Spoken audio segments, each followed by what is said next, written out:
ನನ್ನ ಹೆಸರು ಪೋಪಟ್ ಕಾಂಬ್ಳೆ ಅಂತ ಹೇಳ್ಬಿಟ್ಟು. ಹಿಂಗೆ ಒಬ್ಬರು ನನ್ನ ಫ್ರೆಂಡು ಇಲ್ಲಿ ಬರ್ತಾಯಿದ್ರು ಮೊದಲು ಪೂಜೆಗೆ, ಈ ದೇವಸ್ಥಾನ ವರದರಾಜ ದೇವಸ್ಥಾನಕ್ಕೆ ಬರ್ತಾಯಿದ್ರು. ನಾನೊಂದು ಆಫೀಸಲ್ಲಿ ಕೆಲಸ ಮಾಡ್ತಾಯಿದ್ದೆ. ಅವರು ಪ್ರತಿ ಹುಣ್ಣಿಮೆಗೆ ಅಮಾವಾಸ್ಯೆಗೆ ಬರ್ತಾಯಿದ್ರು. ಅವ್ರನ್ನ ಕೇಳಿದ್ದಕ್ಕೆ ಹಿಂಗಿದೆ, ಈ ಥರ ಬನ್ನಿ ನೀವು ನೋಡೋಣ, ನಿಮ್ಮ ಹರಿಕೆ ಏನಾದರೂ ಇದ್ದರೆ ಅಂದ್ಕೊಳ್ಳಿ, ಆದರೆ ಬಂದು ದೇವಸ್ಥಾನಕ್ಕೆ ಈ ಥರ ಹರಿಕೆಗಳಿರ್ತವೆ, ಈ ಥರ ಮಾಡ್ಕೊಳ್ಳಿ ಅಂತ ಹೇಳಿದ್ರು. ನಾನು ನನ್ನ ಇದರಲ್ಲಿ ಮನಸ್ಸಲ್ಲಿ ಸಂಕಲ್ಪ ಮಾಡಿಕೊಂಡೆ, ನನಗೆ ಒಂದು ಗಂಡು ಮಗು ಆಗಲಿ, ಗಂಡು ಮಗು ಇಲ್ಲ ಅಂತ ಸಂಕಲ್ಪ ಮಾಡಿಕೊಂಡೆ. ನಾನು ಸಂಕಲ್ಪ ಮಾಡ್ಕೊಂಡು ಆದಮೇಲೆ ನನಗೆ ಗಂಡು ಮಗು ಆಯಿತು. ಅದು 6 ತಿಂಗಳು ಮುಂಚಿತವಾಗಿ ನಾನು ಅಂದ್ಕೊಂಡಿದ್ದೆ. ಅಂದರೆ ನಮ್ಮ ಮಿಸಸ್ ಪ್ರೆಗ್ನೆಂಟ್ ಇದ್ದರು ಆ ಟೈಮಲ್ಲಿ.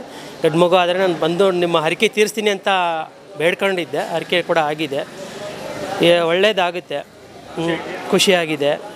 ಅಂದರೆ ನನಗೆ ಇಲ್ಲಿ ಬರೋಕ್ಕೆ ಹೇಳ್ತಾಯಿದ್ರು ಈ ದೇವಸ್ಥಾನದ ಬಗ್ಗೆ, ಹೋಗಬೇಕು ಅಂತ ಅಂದ್ಕೊಂಡಿದ್ದೆ. ನಾನು ಆಗಿರಲಿಲ್ಲ. ನನ್ನ ಫ್ರೆಂಡ್ ಬಂದು ನಾನು ಈ ದೇವಸ್ಥಾನಕ್ಕೆ ಹೋಗ್ತಾಯಿದ್ದೀನಿ, ಬರ್ತೀಯಾ ಅಂತ ಕೇಳಿದರು.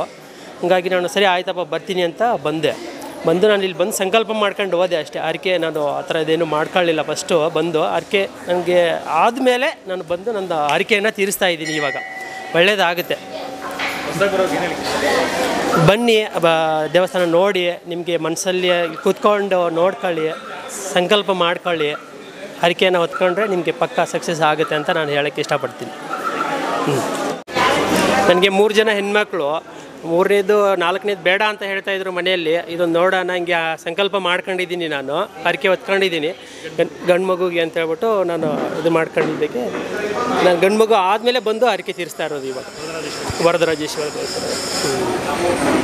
ನಮ್ಮದು ಬೆಳಗಾಂ.